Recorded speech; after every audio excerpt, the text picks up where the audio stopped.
Renting happiness. Recently, I sold my house and began looking for one to buy. Before I jumped on the internet, I got out a blank sheet of paper to figure out how much I could put down and what the payments might look like. It doesn't matter how many bedrooms and bathrooms I want.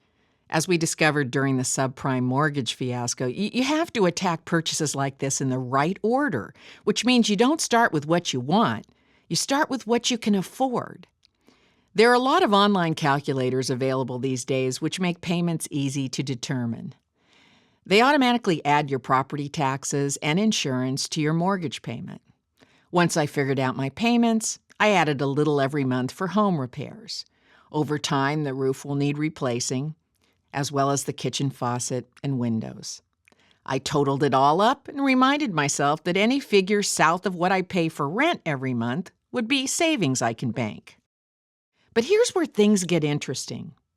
My first revelation was that it was cheaper to rent, and more convenient too. I've been a homeowner for 35 years. I grew up in a time when a person was supposed to own their own home. It was a sign of being a responsible grown-up, and also of success. But now, I'm not so sure.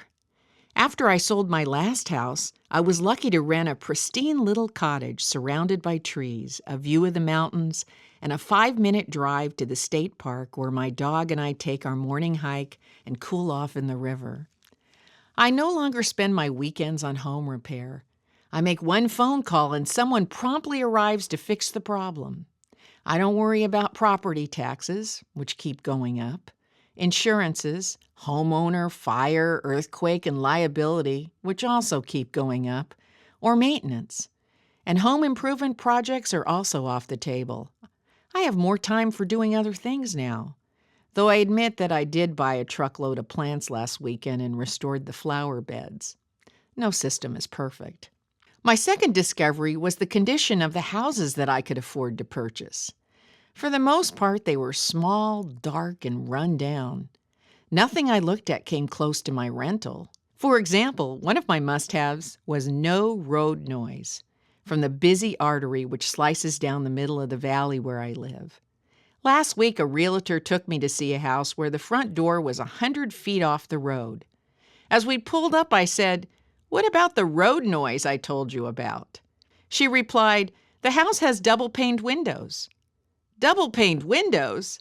I guess she's never had clients who opened their windows or stepped into their yards. My third discovery? Lending isn't what it used to be. It's a battle to get a home loan without a regular job and paycheck. If you're a retired baby boomer, forget it. There's no way to refinance or buy. A nearly perfect credit score and ability to put 20% down or more is a requirement. Even a relative in the mortgage business won't help you today. A banker recently told me they regularly turn down 8 out of 10 applications, which makes perfect sense.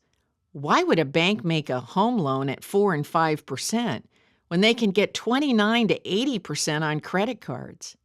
Yes, I said 80%. Check out First Premier Bank. And why put that much capital at risk on one loan when you could spread the risk around on smaller revolving loans?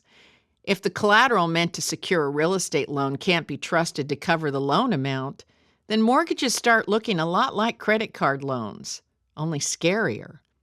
Today, it doesn't matter how many assets you have or how long you've worked, which in my case is 40 years.